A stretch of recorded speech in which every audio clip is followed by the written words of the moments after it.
Samuel Wilson sat rigid in his wheelchair at the First Federal Bank counter, clutching a worn folder containing his disability benefit documents and banking paperwork. The teller barely glanced at him before dismissing his request with cold efficiency. Behind him, Dorothy Miller, a 70-year-old widow and retired Army nurse, watched the scene unfold, her weathered face hardening.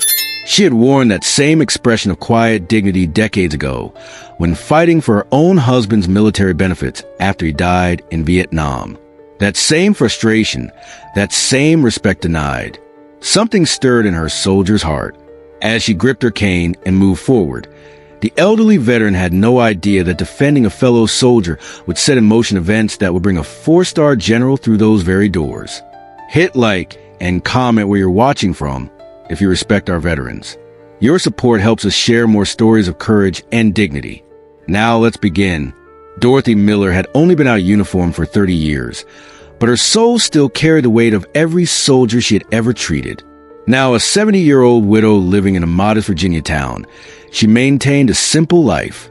No medals displayed in her living room, no constant war stories, just a small photo of her husband Robert in his dress uniform beside her nursing corps certificate. Yet something within her always remained alert. Perhaps it was those years at a field hospital in Vietnam, where she had learned to spot the slightest change in a wounded soldier's condition. Or perhaps it was a decade spent after Robert's death, battling bureaucratic systems for the benefits he had earned with his sacrifice. Each morning, Dorothy woke at 0600 hours. Military habits died hard. She dressed neatly but simply, kept her silver hair in practical bob, and carried herself with a straight-back posture that belied her slight stoop. The neighbors knew her as the kind widow who baked banana bread for newcomers, not as Captain Miller, who had once commanded a medical evacuation unit through mortar fire.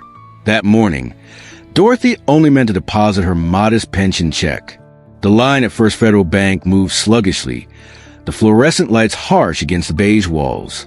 She tapped her cane softly against the floor, scanning the room as she always did. Old habits from assessing triage situations. That's when she noticed him. A middle-aged man in a wheelchair, his military service evident in both his cap and his bearing, being systematically ignored. "I've already explained this twice," Samuel Wilson said, his voice tight with controlled frustration. "The VA sent the check, but it's not showing in my account. I need access to those funds today." The teller, a young man with carefully styled hair and a crisp blue shirt, sighed audibly. "Sir, our system shows no pending deposits. There's nothing I can do if it hasn't cleared." Samuel's knuckles whitened around the armrests of his wheelchair. "I called the VA. They confirmed it was sent 3 days ago. I need that money for medications." "Then you'll need to contact the VA again," the teller replied, already looking past Samuel to the next customer. "Perhaps they can issue a replacement. Next, please." Samuel didn't move. The tremor in his right hand intensified, a telltale sign Dorothy recognized immediately from her years treating combat veterans. "You don't understand," he said, his voice dropping. "I can't wait another week. The paperwork alone." "Sir," the teller cut him off, "there are people waiting." Dorothy watched as Samuel's shoulders slumped. She saw the slight twitch in his jaw, the way his breathing quickened. Early signs of a PTSD episode she had witnessed countless times in recovery wards.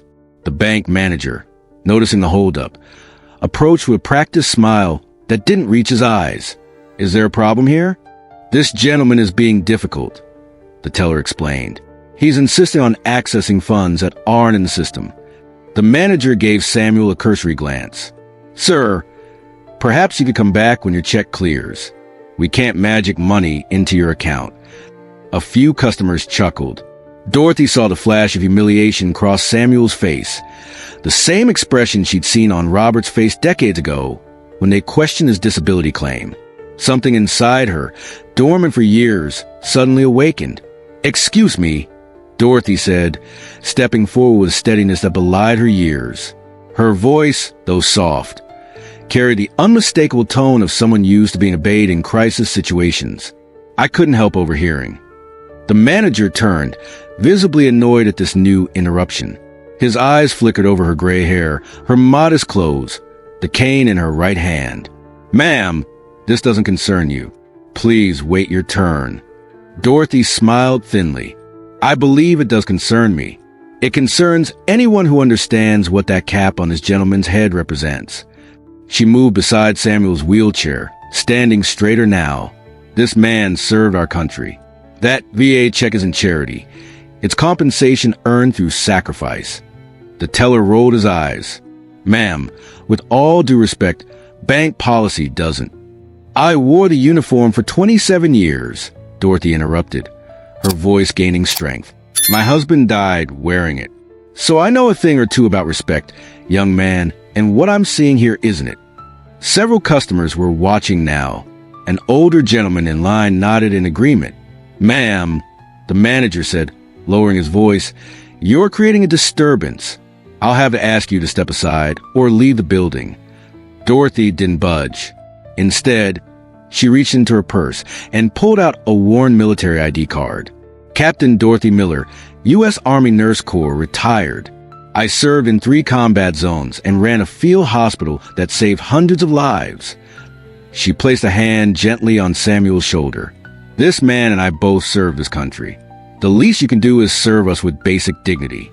The manager's face flushed. Security, he called toward the front desk. We have a situation. Dorothy stood her ground, unmoving. Yes, she replied quietly. You certainly do. The heavy glass doors of First Federal Bank swung open, and the atmosphere shifted instantly. A tall figure in full military dress uniform entered. For stars gleaming on each shoulder, chest adorned with rows of service ribbons and medals. General Marcus Reynolds moved with the measured confidence of a man accustomed to command, his silver hair cut to regulation precision despite being in his early 60s. The security guard who had been advancing toward Dorothy and Samuel stopped mid-stride, his posture automatically straightening. The hushed conversations throughout the bank died away as heads turned. General Reynolds paused, surveying the scene with practiced efficiency. His eyes moved from a manager to the security guard, then settled on Dorothy and Samuel, the elderly woman standing protectively beside the wheelchair-bound veteran. Captain Miller, the general said, recognition filling his voice as he strode forward. Dorothy Miller from the 85th Field Hospital? Dorothy's eyes widened slightly. General Reynolds, I didn't expect. I recognize you immediately, he said, extending his hand. You patched up half my unit after the Tet Offensive. Never thought I'd see you again. The bank manager paled visibly, glancing between the 4-star general and the elderly woman he'd just been dismissing. His Adam's apple bobbed as he swallowed hard. Reynolds turned to Samuel, offering a crisp salute before extending his hand. And you are Staff Sergeant Samuel Wilson, sir, 3rd Infantry, Iraq. Wounded at Fallujah, if I'm not mistaken, Reynolds said, noticing the service pins on Samuel's cap. I reviewed your unit's commendations.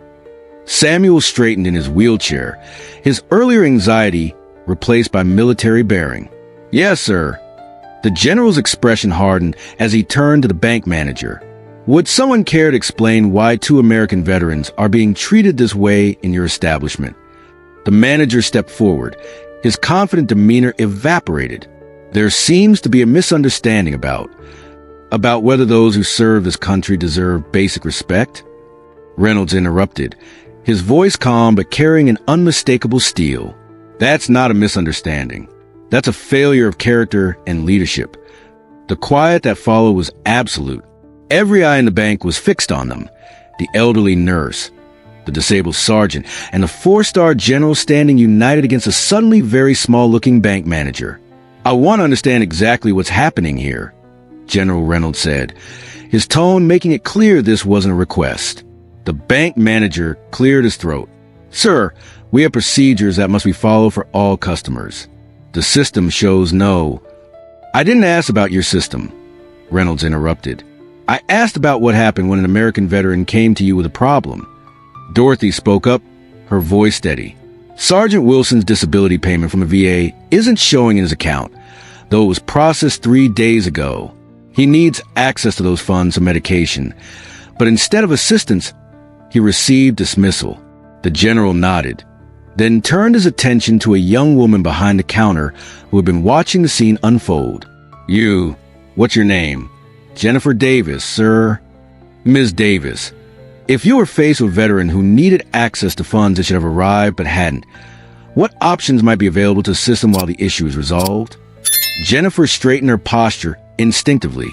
Well, sir, we could place a courtesy hold on the amount while we contact the VA directly to verify the transfer. We could also offer emergency funds access under our military service policy. The manager flushed. That policy is only for active duty. That policy, Jennifer interrupted with newfound courage, applies to all military personnel and veterans, sir. It's in our manual, section 4.3. General Reynolds raised an eyebrow at the manager. Is that correct? The manager nodded reluctantly. Then I suggest you implement it immediately, Reynolds said. And while you're at it, perhaps review which of your staff require remedial training in both policy and basic human decency. Within minutes, Samuel was seated at a desk with the bank's assistant manager, who was personally handling his situation. The tone of every employee had shifted dramatically. Efficiency with respect had replaced dismissive indifference. The winter sun cast long shadows across the bank's front steps as Dorothy, Samuel, and General Reynolds sat on a wrought iron bench outside. Despite the chill, there was a warmth between them, the unspoken brotherhood and sisterhood of those who had served. I never thought I'd see the day when a four-star general would swoop in to handle my banking problems, Samuel said with a faint smile. Thank you, sir. Reynolds shook his head. No thanks needed. But it shouldn't take stars on a shoulder to ensure veterans are treated with dignity. He turned to Dorothy. And you, Captain, still fighting the good fight after all these years. Dorothy's weathered hands rested lightly on her cane. Old habits. In Vietnam, we learned quickly that you never leave a wounded man behind. That doesn't stop just because we took off the uniform. They fell silent for a moment, each loss in memories from different wars, different decades, but the same commitment. You know, Reynolds finally said, I've been working with the Veterans Affairs Office on improving service coordination with financial institutions. This kind of situation happens far too often. Samuel nodded. Every month it's something. New paperwork, lost records, delayed benefits. After a while, you start to feel like a burden rather than someone who served their country. You are never a burden, Sergeant, Dorothy said firmly. And neither am I. We earned our place at that counter. Reynolds studied her thoughtfully. Captain Miller, I think you might be exactly the person we've been looking for. The bank's regional director emerged from a town car that had pulled up to the curb, his face etched with concern. He approached the bench with an air of practiced contrition. General Reynolds, Captain Miller, Sergeant Wilson, he said, addressing each with careful respect. I've been briefed on what happened here today, and I want to personally apologize on behalf of First Federal Bank. He handed Samuel a folder. We've conducted an immediate audit of your account. There was an error in our processing system that affected several veteran accounts.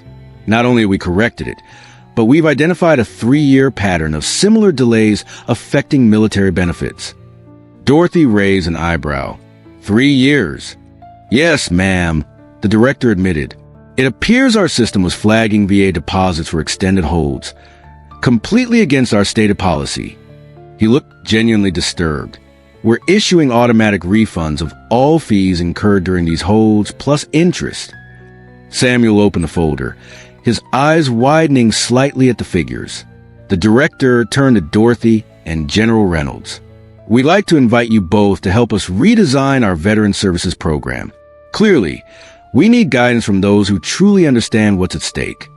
2 weeks later, Dorothy found herself wearing her one good pantsuit, her service medals pinned neatly to her lapel. She sat at a polished conference table in First Federal Bank's regional headquarters, Samuel beside her in a freshly pressed shirt, his wheelchair positioned with a clear view of the presentation screen. General Reynolds stood at the front of the room, addressing a group of banking executives, regional managers, and customer service trainers. The atmosphere was attentive, respectful, quite different from that day at the local branch.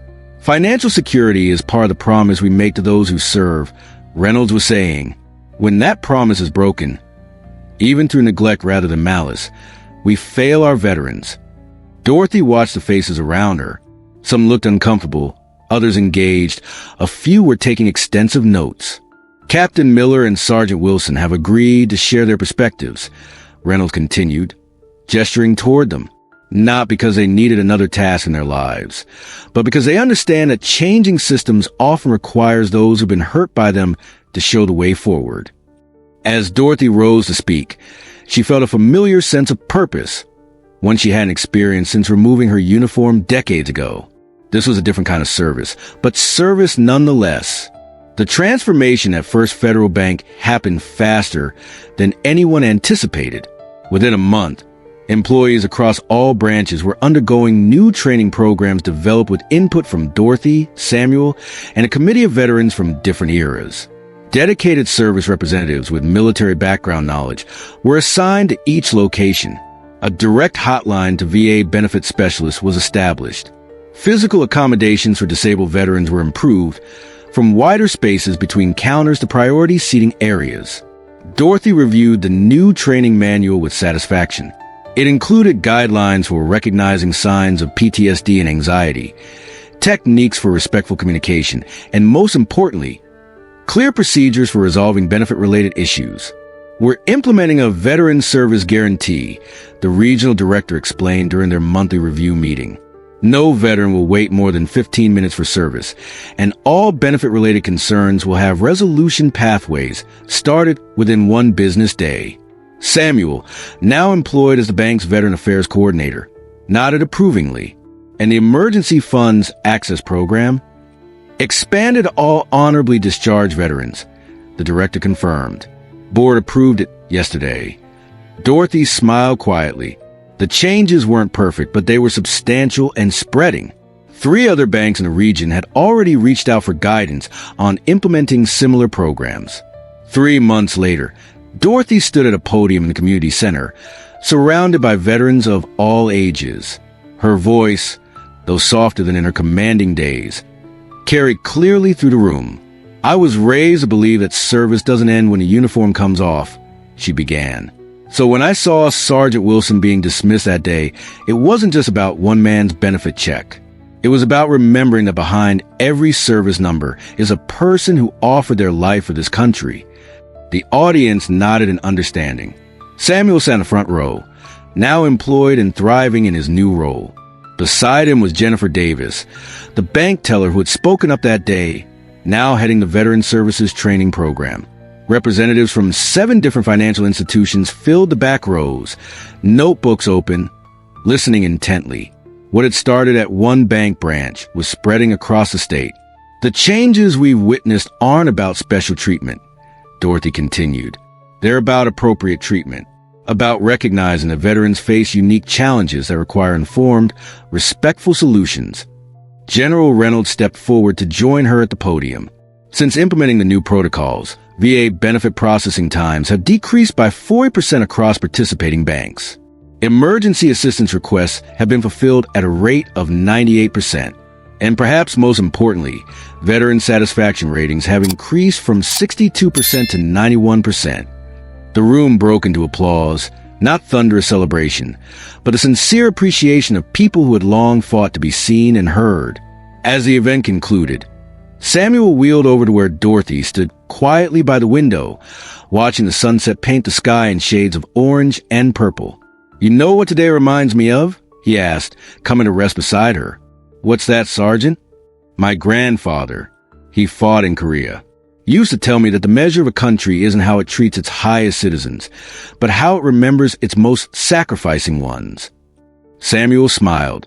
"He would have liked you, Captain." Dorothy's eyes crinkled at the corners. "I'm just a stubborn old nurse who couldn't stand watching history repeat itself." "You're more than that," Samuel said seriously.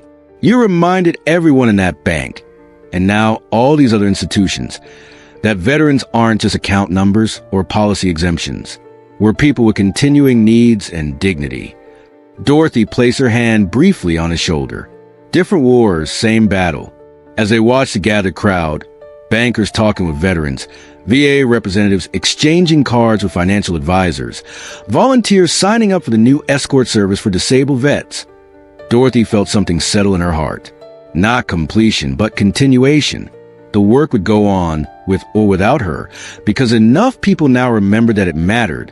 What would you have done if you witnessed what Dorothy saw that day? Have you ever been underestimated because of your age or appearance, only to surprise everyone with your experience and strength? Share your thoughts in the comments below. The quiet courage of veterans like Dorothy and Samuel reminds us that respect isn't a courtesy. It's earned through sacrifice and service. If this story touched you, don't keep it to yourself. Like and share to honor those who continue to serve long after removing their uniforms. Because sometimes the most powerful person in the room isn't the one with the title. It's the one with the courage to stand up for what's right.